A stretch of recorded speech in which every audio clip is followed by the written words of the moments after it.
So let's just dive right into it. Tell me what Hunter and Esquire does so our audience understands. Sure. So Hunter Esquire is a 3+ year-old search firm.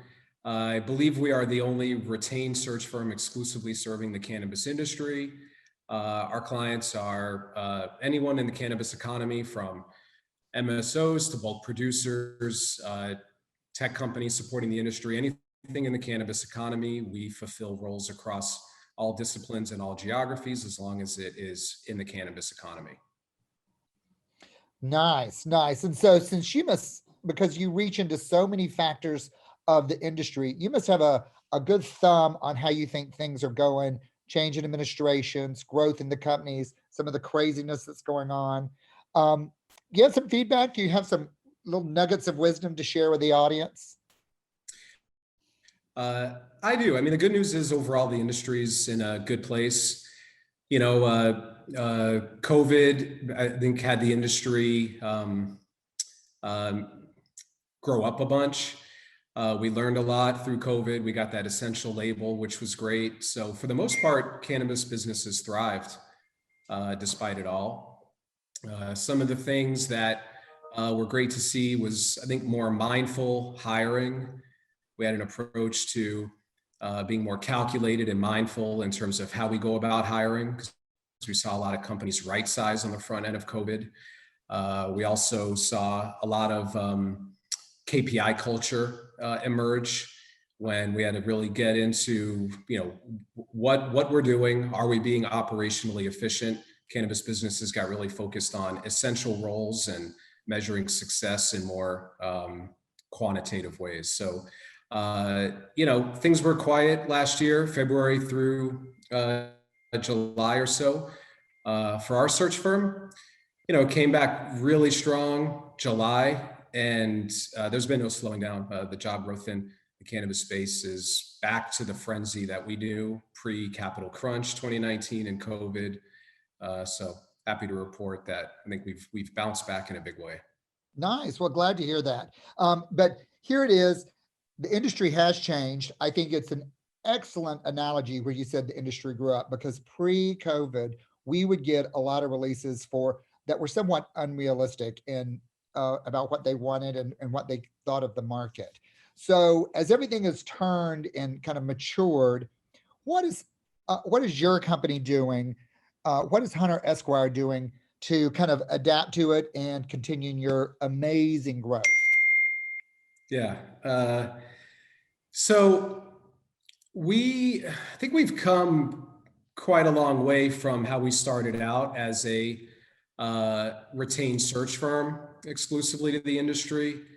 Over the years, we've made a lot of friends in the industry. We've served companies well. We've been a confidential liaison or a confidant to a lot of folks in the industry. So I think because of that, we've had an opportunity to emerge as a consultative organization to businesses. So we've got a lot of companies in this space that are getting focused on leveling up leadership, leveling up their board, and a lot of first-time leaders trying to figure out how to go about doing that. So for us, it's really been fun for the last 9 months or so to dig in with some of these founder leaders and other leaders on their team to talk about some skill gaps, how to go about creating new roles with the right goals in mind, how to go about pushing the envelope forward to create KPI cultures and cultures of compliance. So it's really been an honor for us to take that consultative approach and helping companies do that. So I'd like to highlight that because really that's a lot of fun, and it's the best way to, whatever the search partner is, Hunter Esquire or otherwise, to truly partner effectively to bring an expert in the fold like that and help them understand what your challenges are and talk through it with you. Yeah, because you place a lot of CEOs, CFOs, et cetera, correct? Yes, we do. And so, I mean, that gives you such a great, unique opportunity as people work with you to be able to kind of give a real base of knowledge on what's been successful and what hasn't, because you talk to tons of people, you and your team talk to tons of people, and you see what's working and what isn't working. So just, sharing that out must generate a lot of goodwill. Yeah. Indeed. So yeah, one of our definite pillars here at Hunter Esquire is transparent, candid, blunt, whatever you want to call it, communication. We've been, I think, a different voice in the industry. Look, this industry is great. I think I'm maybe more critical of it than some of my peers out there, but it comes from a place of love. I just really truly want to see this industry thrive. I've got a relationship with the plant, and I'll never work in another industry ever again. So it's, for us, our recruitment process is built heavily on education, ensuring our hiring partners are educated on what they should expect through the process, and help them, develop a proper job spec and a comp package and all of those things, but heavily also educationally focused to the candidate side, be it those from outside the industry who have a lot to learn before coming in, or to those in the industry, because you have a lot of leaders in the industry that are wondering, is the grass greener out there? They're dealing with their struggles. This is a nascent industry. All these companies, even the thousands of employee companies that are publicly traded, everyone's a startup. You just have more established startups. So as everything is, sorting itself out, you could say, there's a lot of wonder with leaders in the industry about, well, is the stress and pain I'm feeling here, worse than out there? So, we spend a lot of time educating leaders in the cannabis business to stay put. We hear about their challenges, and we do hold a lot of information, good and otherwise, the industry. And I think we can confidently advise those people on what their pain feels like compared to their peers' pain in the industry. Because look, there's no perfect candidate. None of us are perfect. There's no perfect job, no perfect company. But, some companies in the space have figured out hiring processes and onboarding and employee relations better than others. So, just the grass is certainly not always greener. And we like to help people in the industry understand what they're dealing with compared to what's out there. Well, going back to your first statement, my mama always said, and we're good Southerners, that never say never. That's just you trying to tempt fate, and it's going to try to prove you wrong. And that's every time I've ever said, I'm never going to, within a month, it's kind of pushed me into doing that. So just be careful on that. Indeed.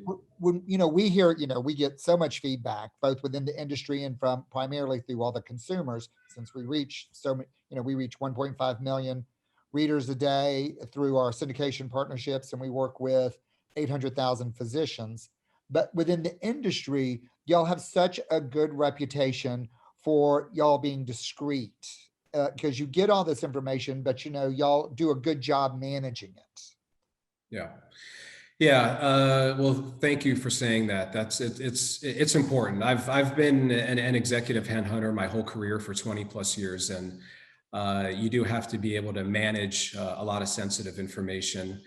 So it's an honor for us to be trusted with the information we receive, treat it with respect and courtesy.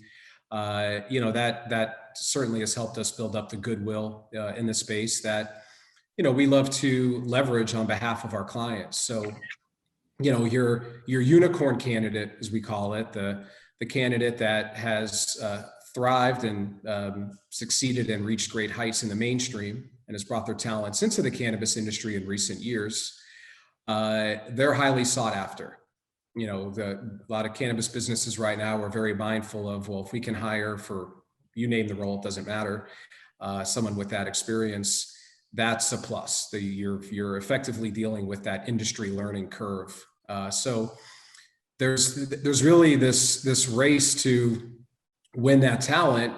And the thing is, a lot of that talent is carrying some baggage. They've felt pain. They've not been treated well in many cases by these businesses, not because anyone is, maliciously trying to abuse them. It's just, these are difficult environments. And as things get figured out, it's very, very painful. So with that trust, that goodwill that we've earned, we can represent the clients that we partner with in a way where we're leveraging our goodwill on their behalf to go back to the cannabis community and say, okay, this chief marketing officer role or, investor relations officer role, et cetera. This is an opportunity with a good group that we like, we trust them for these reasons, and we can really talk through in a very personal way what they're looking for to get out of this opportunity with this hiring company, and represent in a truthful way what they're getting into and share the watch outs, because there's always some, but leveraging the goodwill that we have to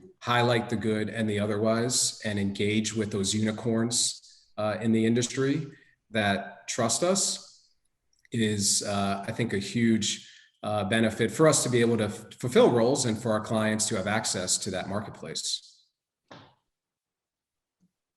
That's what makes you so good. So we have hundreds of people watching right now. So can you share a little bit about what they want to know? And also, I think what might help you is if you just say a little at the beginning of, here's what to expect, here's what you're not going to do.